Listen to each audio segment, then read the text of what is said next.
Here's a quick update on my end of the world beer. If you don't remember, or you're just tuning in for the first time, I'm trying to make a beer as if all the beer supply stores are closed and all the supermarkets are closed. So I'm limiting myself to ingredients that I might have on hand in my pantry. I ended up using oatmeal for the grain, honey in place of the malt and sugars, and the common kitchen spice of thyme for the hops. I added some simple bread yeast and I let it ferment for about a week and a half now. I can see that the oats are settling out. I don't know if you can tell from this picture. It's still very cloudy, but it's starting to settle. The fermentation has also slowed down a bit. So what I'm going to do is filter this. I tried two different ways. First, I'm going to try pouring it through a simple wire sieve. And this is working pretty well, but it's kind of gummy and kind of slow. It needs to just sit and drain for a while. I also tried running it through a cloth. This is a standard kitchen towel, nothing special.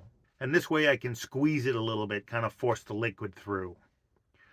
And honestly, this doesn't work better. So next time I did this, I would just let it drain through the wire sieve. I'm just going to throw away the oats. I thought about giving it to my chickens or my goats, but it's pretty boozy, so I don't want any drunk animals. I'm just going to put the filtered liquid back in the rinsed out fermentation jug I have. And I'm going to let it sit for another week. It's pretty milky. Hopefully that clears up a little bit once the yeast dies off and settles out. Now, of course, this is still raw. Needs to settle more and ferment a bit more. But fermentation has slowed down, so I figure I'd check to make sure it's not poison. Let's see what it's like. It smells... It smells like oatmeal with a couple shots of vodka in it. So, you made alcohol. And it's really thick. So, no help for it. Let's see what it tastes like.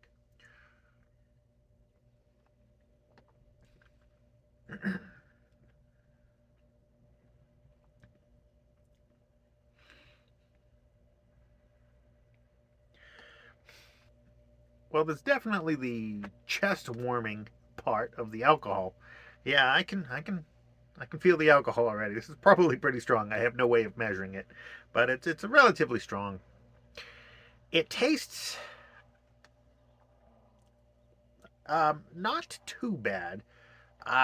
It's there's a soy milk undertone to it.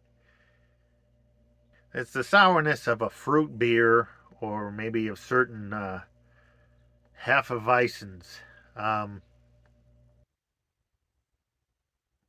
think there was just too much sugar. And so this is a lot more like a wine than it is like a beer. It's pretty strong. It tastes kind of winey too. If I was going to describe the taste, it'd be mixing soy milk with Chardonnay. Not fantastic, but not undrinkable either. So it's too strong. It's a little bit sour, and it's still too thick. I've got about 2/3 of a gallon after filtering. I may top this back off to make a full gallon. I need to bring that alcohol content back down a little bit, thin it out.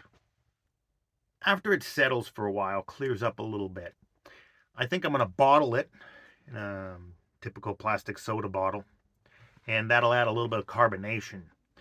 Carbonation changes the taste of beer a lot. Ever have a flat beer? I'm sure you have. They're pretty tangy too, and honestly not delicious. It's not an award-winning beer by any means, but you have to realize I'm doing this with no equipment, no test equipment, so I don't know how strong it is or anything like that. I did have a scale, so I know how much of each ingredient I put in. But beer making can get pretty complicated. There's there are additives and test equipment, hygrometers, and airlocks and all sorts of things like that, which I don't have. So honestly, I'm pretty happy it didn't go bad yet. So far, I'm calling it a success. Maybe only as a learning experience, but that's still a success. Thanks for watching this update. My name is Joe. This is Off Grid Solitude. I appreciate all your likes, comments, and subscribes, and I'll see you in part 3.